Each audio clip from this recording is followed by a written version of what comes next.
This is the DTV Digest, the podcast that brings you news and reviews of films which didn't make it to the cinema. And now, here's your host, Mike Parkin. Hello, everyone, and welcome to the DTV Digest Short Shots, where we look at some short films. I'm your host, Mike Parkin, and joining me, as usual, is Richard Hawes. Hello, everyone. We've got a horror-themed show tonight, and we're going to kick off with a film called All of Them Witches. Then we have Threshold, Unwelcome Guest, and HellCreek. So without further ado, let's crack on. Our first short then is All of Them Witches. A young independent filmmaker and her cinematographer head out to the woods to meet a coven. When I was watching this, I couldn't help but think of some people I've chatted to, we've covered before, the collective known as Monstrous Femme. Oh yeah. It really put me in mind of them, even though I can't imagine anything like this has ever happened to them. But just the conversation at the beginning with Chad, the cinematographer, and this filmmaker called Jane, which it just rang so true. It really did. But it's comedic, but it has got a vein of truth in it, I think. I'm sure it probably rings true with a lot of people. I just thought it was a great setup. I love the cinematography in the film. I thought Chad did a great job in that regard. It's just a fun little short, this one. It builds up nicely, and then it sort of, it pivots into the horror sort of late on. How do you make this one, Rich? Yeah, I thought it was good. Yeah, it definitely sort of leans on, it even references the kind of Blair Witch kind of thing, but it doesn't do a lot of that. There's a little bit of seeing them shaky from the cam, camera's that point of view. Shaky cam, but it's only a sort of a little bit. It is, as you say, you got the setup with the establishing the dynamic between the two characters, which I think is very well done. Chad is like the most obnoxious guy ever. He's really talking down. Bit full of himself, isn't he? He's full of himself, and he's really sort of, backhanded compliments or just straight out put downs of the director who's that's right. Yeah. Good of you to hire a professional. It'll make you look good. I've been doing this as long as you have. That's quite amusing. Brandon Scullion is the actor playing that character. It's a small cast, probably about it's them two. Who plays Jane? Who plays the director? Do you remember? Mary O'Neill. Okay, she. Because I was wondering when I was watching it, is it the director playing the director? But it's not. But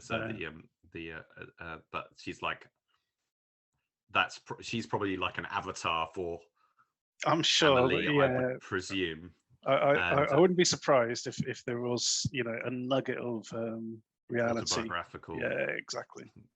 Unfortunately, yeah. But yeah, the sort of setup of they're going out and they're going to interview or sort of embed themselves or she somehow found out about these women who live in the community. We've seen, we've talked about a number of films that we've seen recently where it's about people living outside the system, and in this case, how she knows that they're there, we don't know, but that they are refugees from the Salem witch trials, is it? Yeah, that's right. So there's descendants of. There's descendants of. Sorry, yeah. Or are they descendants? As Chad points out, how did they continue their line if it's only women? So is there a supernatural component to their existence, and all that is kind of developed as the story unfolds. It takes some, it starts out sort of in that sort of Blair Witchy sort of style, establishing the characters, and then it all just sort of kicks off. It's only 9 minutes long, So it's about half and half, and then the things get quite unsettling and a bit twisted, and there's some Chad has a nice moment. I say nice moment, in the sort of horror sense. Yes. There's a good moment involving his character, and then some sort of twisted stuff starts to happen with Jane. And yeah, I think it's really good. I remember seeing that. I'm not sure if it's Amelie or Amelia, but she posted on Twitter that she'd basically wanted to get the film out, and I don't think she had quite the score that she wanted to, but she just, I think it was like a 10 score, and she just wanted to get it out there. I thought the score was fine. I thought it was good. I thought the whole thing, the whole package worked really nicely. I wouldn't necessarily change anything. I don't think there's enough, beginning, middle, and end for me. You don't have to explain everything. I think a horror needs a certain amount of what's it, ambiguity or whatever about it. So it needs to play on your imagination, doesn't it? Yeah, exactly. I think, so it's up to the viewer where it goes next. I think costume design and stuff was quite interesting for the for the coven, for the by Amelie herself. And stuff. This was solid. Really enjoyed it. Remind me, Rich, do we score these or not? I don't think we don't really, because they're kind of a curated set of right. recommendations. They wouldn't be on here. We wouldn't be covering them if we didn't like them. It's basically the way it goes. Generally the rule. Yes. So you will find a link to this in the footnotes below. We do recommend you go check it out. It's 9 minutes long. Why not?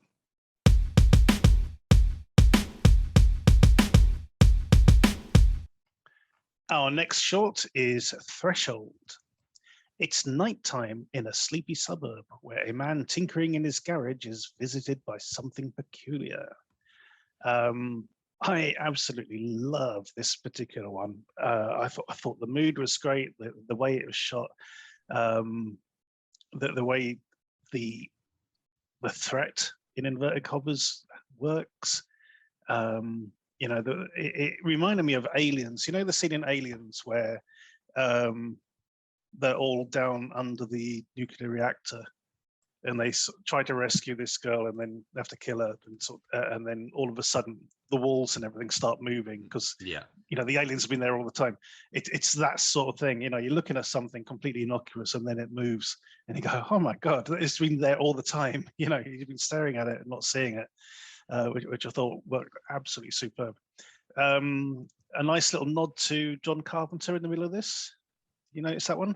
Oh, I didn't know. The number plate on his car. Oh, okay. Yeah, he's got a vanity plate which just says Carpenter. With so they're definitely wearing his influences on his sleeves, but a bit of Spielberg in there as well, really, with the whole thing with the the machinery of the garage door. The way that was edited, I thought that was all really well done. I thought this was superb. Really, really enjoyed this. Really unsettling. Yeah, the kind of it's that suburban horror kind, a bit like I think, I'm not sure, was it on this show that we talked about, the one with the something was out in the shed? Yes, and the dog was going out to the shed and stuff. Yes, that was on a previous episode of this. I'm terrible with trying to remember those. I've seen quite a few shorts that have done kind of this thing of somebody's on their own, they're inside but they're outside because it's the garage door and they've got it open and they're sort of noticing something. And I don't think any apart from that one that I'm alluding to has done it as well as this. It's just, as you say, really well shot. It's very simplistic. The camera doesn't have a lot of doesn't have many places to go. No, it's literally a guy in his garage and just outside the driveway. The shot selections are all really good. The sense of unease. I like the door opening, and he's trying to close the garage door and it won't close. is kind of the main thing that's happening for the first half of the movie. Yeah, And but it's really cool the way it sort of delves in. It reflects his character. He is this sort of tinkerer kind of guy. You can tell by the amount of crap he's got in his garage, but it's all neatly filed away and everything in all those boxes. And yeah, he's one of these people who can't let a problem just sit there. He has to solve it immediately, sort of thing. Which is why he's still there, sort of trying to figure out what the hell's going on with the his garage door. And what do you think's happening there? Is it got a sensor, and the sensor is being something's tripping the sensor? Basically, yeah. Because part of me was wondering what has that. How is that connected to the thing we see later? Because it seems like it's two different things. But I'm wondering, was it edging closer and going back, or something?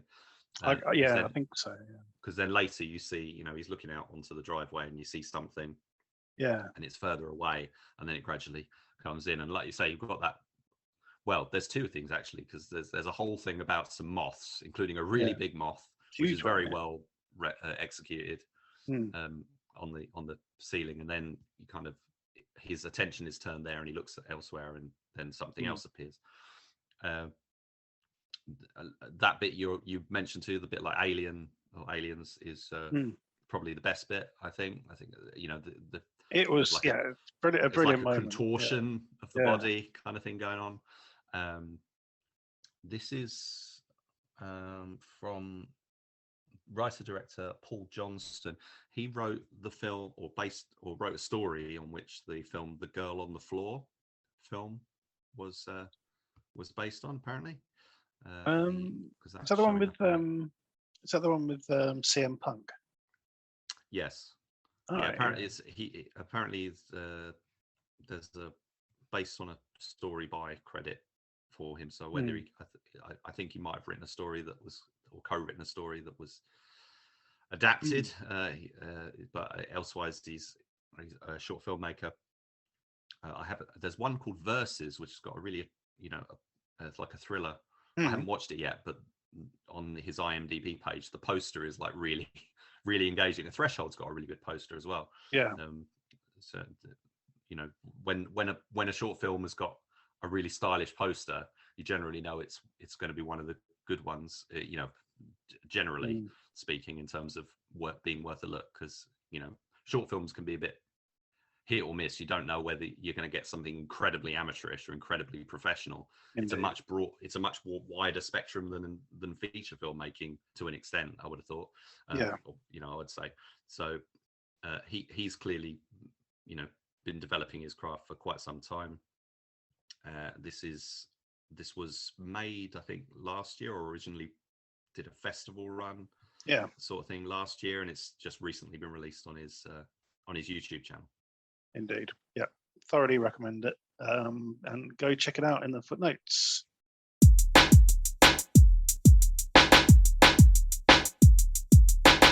Our next review is Unwelcome Guest. It's nighttime in a remote winter cabin when an aspiring author fights with both writer's block and an intruder.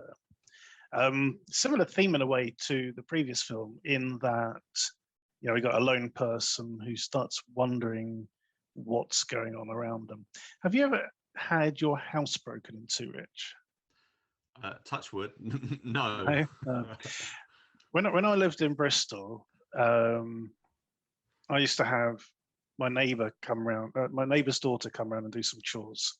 And there was one night I came back from work when I was working in the pub, and I just got the impression that somebody had been in the house while I was out. She wasn't meant to be in the house at the time. And it was just a really weird feeling of unease that something was out of place. And that's kind of what I got from this. The opening bit, when she starts hearing sort of weird noises and things and walking around, it's just like suddenly realizing that something's amiss. And it's that feeling, I thought it nailed it really, really well, until it becomes obvious that, yes, something is in the house with that sort of thing. It sort of builds up quite nicely, the sort of tension. What are your thoughts on this one? Yeah, I thought what's interesting is that it's got no dialogue whatsoever. Yeah. It's I believe like 14 minutes long, which is quite a long time to go without any dialogue, or 13 minutes long. But it is suited, but even in cases where you have a film about somebody on their own, generally there's an excuse for them to say something, or to be on the up, phone with somebody. To be on the phone to sort of either liven things up or create some, provide some exposition in some way. We do get a bit of exposition over the radio, which is another sort of horror staple in quite an old-fashioned kind of thing. Yeah, the old if a very we common interrupt one. This broadcast to let you know there's a killer on the loose, kind of thing, isn't it? Well, it's especially like TV news. I mean, the Batman. That's how the Batman starts, with a news broadcast or RoboCop and all that. They've all done it, but so you get that little bit of exposition set up, and then it's completely free of dialogue apart from that. So the lead character never talks to never says anything. She barely screams, to be honest. She's quite resilient, even when she's unsettled. She's sort of she's quite tight-lipped and sensible, really. That's what I think. It's quite different to most horror films. She's not freaking out or running away or we're not running, but she's not doing all that kind of stuff. She's sort of biding her time, sort of checking things out and stuff. And when she does fight back, or gets attacked, there's a full-on there is some vocalizations and stuff then, but there's no get away from me or anything like that, which I think works to a point. But I think it does become, because it does become a bit too self-consciously like they're trying to make it have no dialogue, between the characters. So I think it works to a point that I think there would be a point where you would be shouting at the other thing. So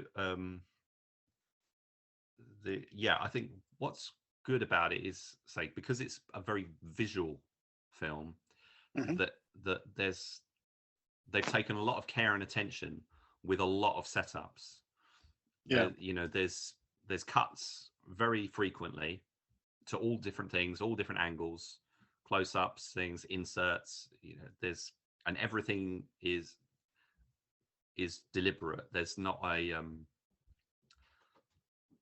really any fat on it, if you see what I mean. Absolutely. Everything is part of telling that story in a visually engaging way, and creating that atmosphere and tension. And even when I watched it the second time, there's a bit where she glances over, and the thing that sort of gives away that she's not alone is one of something she owns has moved. It's it's no longer on the shelf. And it comes back. It's almost like a Chekhov's gun kind of thing. It comes back, and that plays a key role, which I hadn't noticed the first time. So there's all these really interesting little things they've done. The film has been released on a new YouTube channel called Dark Matter. And I was trying to find out about this film, and there wasn't really anything available because it's not listed on IMDb. And I asked when it was made, and they said that the actress in it, whose name is Wendy Wigant. Wendy Wigant, said she'd shot it in around 2012, 2013.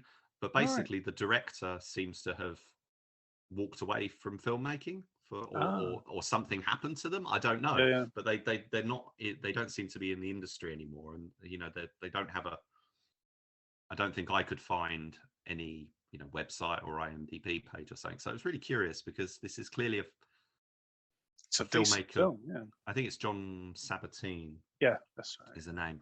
Yeah. Has talent, so if this was the only film, I don't know if it was or wasn't, but he did another one called Brew House, apparently, which right. Oh, that's right. Yes. So it's on this list. I think that's a feature, isn't it? Yes, it does. I remember. Yeah, I did find out, but I think after that or around that time, I think they made a couple. He did like that, and then didn't do anything else much. Yes, I'd forgotten about. I think that's a comedy. I think it's on Amazon actually, if I recall correctly. It was a couple of weeks ago. I looked. I'm not sure, but yeah, this clearly, really good. I would have loved to have seen him have a crack at a horror feature, based on this. Because I think even though this is something we've seen many times before, it's executed very well. It doesn't end the way I expected. No, exactly. Which is really good as well. It definitely gets brownie points for that, for delivering something you don't expect. It goes against convention quite nicely, I think. Awesome. So you'll find a link to this in the footnotes below. Please check it out.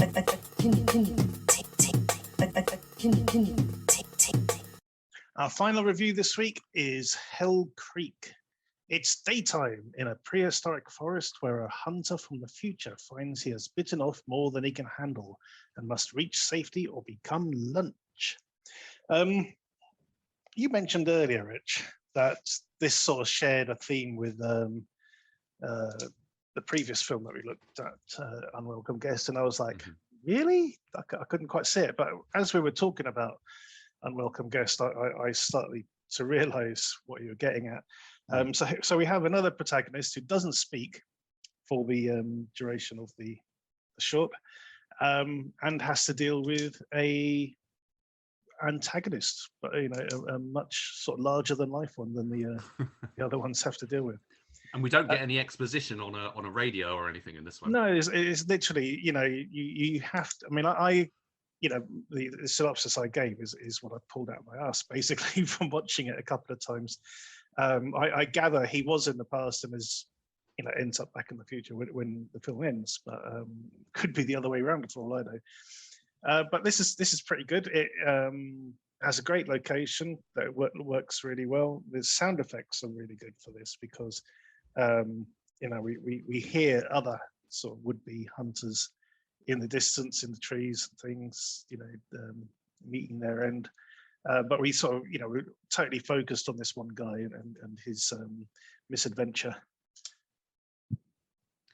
Yeah, I didn't pick up on the hunters angle because there's no, as you say, or as I said, there's no exposition or anything on the film itself. On the description, the maker of the film, Danny Donahue, who's also the actor in the film, it says a time traveler is hunted by a dinosaur.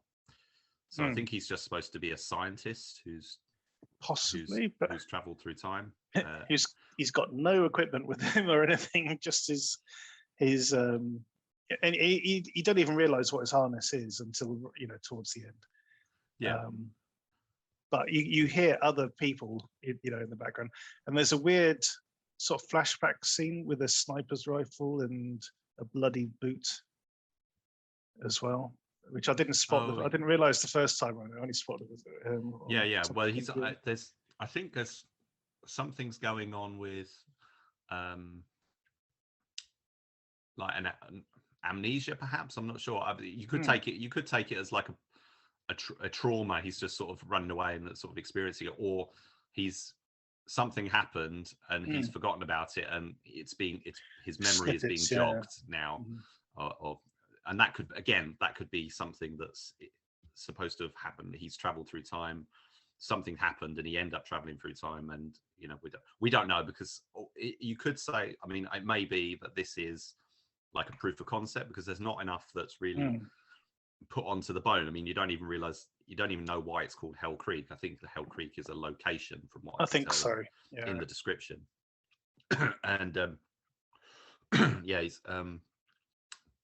but even that, so take it at face value. Don't worry too much about the story. What we're looking at here is a very good exercise in, an exercise, a simple story of, hunter and prey, basically, and tension. Something like a Jurassic Park on a smaller scale, like a scene from a Jurassic Park kind of story. But it's also, the high quality of what he's been able to pull off because I think the dinosaur is incredibly well rendered. The film looks really good. It's got very, it's not, you got like short film, like the Jurassic Park, team or Jurassic World team did a short film called Bad Day at Black Rock. That's right. And they had a fortune to throw at this thing, It's like, they could do a whole studio backing, didn't they? And this guy is a one-man band. He describes on his on the description of the video. Him and his cinematographer, and that's basically it. Yeah, he got the sort of the Blender software and taught himself how to do computer animation. Yeah, using these tools. Which reminds me of that Turkish guy as well. The one about The Cure. Oh yeah. Because that was similar sort of thing in it, where they shot this film and then basically added everything in post, all the sort of car crashes and everything. So yeah. And also the other thing that comes to mind is Monsters. Gareth Edwards. Monsters. Gareth Evans one, Or Gareth. Is it Evans or Edwards? I can't remember. Sorry, Gareth Edwards. Yeah, Gareth Evans is the raid guy. Oh yeah, that's right. So I thought that it's well good, and him, he's made a few films in the past, but I think this is the first sort of big visual effectsy one. He did a very good horror short, which coincidentally enough is actually also thematically quite similar to Unwelcome Guest. It's only about 3 or 4 minutes long, but it's terrific. Another kind of dealing, a woman by herself dealing with a threat, but different kind of slightly different dynamic. That's called Beast of Prey. All right. And very well worth checking out that. He's done a few others, but I haven't seen those. They're all on his YouTube channel. And I thought as a performer, he was really selling it. I thought, he did really well, because what was interesting, he's playing against nothing, isn't he? Yeah, exactly. But it was interesting because I watched it with my son this afternoon, who's autistic himself, and he was able to pick up on the guy's visual cues. The way he looked at things. When he was looking confused or when he was looking, scared. My son sort of picked up on all that as well. So it was a very good performance. And I do hope that he gets to elaborate on this and to make a longer version or onto bigger and better things. Even if this is just a door opener for some other work unrelated to it, I think it'd be great. Yeah, I think it must be. I mean, it's really well done. Absolutely. If you like dinosaurs, decent dinosaurs, definitely check this out. He's done a very good job with it. That is, I normally call it Wolf Creek. That's something completely different. This is HellCreek, and you'll find a link to this in the footnotes below. If I didn't say, the director's name is Danny Donahue. I can't remember if I said Danny that. Donahue. Go check him out on YouTube. Every time we do one of these, I end up subscribing to yet another channel. So I've got like 1,000 subscriptions now to all these different people, which is really cool because it means, when they do post something new, it pops up in your feed, which is really cool. So there you go. That is our 4 films for this week. Please do check them out. Please give each of the filmmakers a follow. As Rich mentioned, there's at least, I think there's 2 new channels there, Rich. One was the Dark Matters one, and there's another one called Horror Flicks. I don't know if that's more established. I don't know a lot about that one. I know Dark Matters is an interesting one because I think they were making their own films. Because the channel's actually been around for a long time, but they've only just started doing releasing lots of films not that they haven't made. Right. They're sort of regularly releasing now, a couple of months or once a week, if they can. There's one called Off Fleek, which is pretty hard to watch, but that's quite interesting. Makes a sort of a statement quite well. There's a weird one called Dystopia Street. I found them or came across it first of all because I was looking for something for Christmas, like a Christmas horror short, and I found one called Santa Baby, which I thought was quite good. But they've I think Alter gets a lot of the attention because that's kind of the big Yeah, one. Alter and Dust, isn't it? The other one, the sci-fi one. And there's lots of. I'm discovering there's lots of these little channels around that are, trying to share shorts and stuff by other filmmakers. And so there's a whole wealth of stuff out there if you sort of go down the rabbit hole. Absolutely, and that's kind of what I love doing about, one of the things I do love about YouTube is that sort of like rabbit hole nature of it. You click on one link, you sort of enjoy something, then you look over to the right hand side and you find something else which intrigues you, and you just keep sort of delving and delving. You can spend ages just doing that. It's really cool. Yeah, the algorithms will get you. Exactly. Yeah. You like that one, or maybe you like this, etc., etc. Anyway, check out our Twitter page, the DTV Digest Short Shots, where Rich posts a link to a new short every evening around about 8 o'clock. Also check out our main show and its Twitter and Facebook pages at the DTV Digest. And other than that, thank you for listening. Tune in next time. Thank you for listening to the DTV Digest. Let us know your thoughts in the comments and tune in again next time.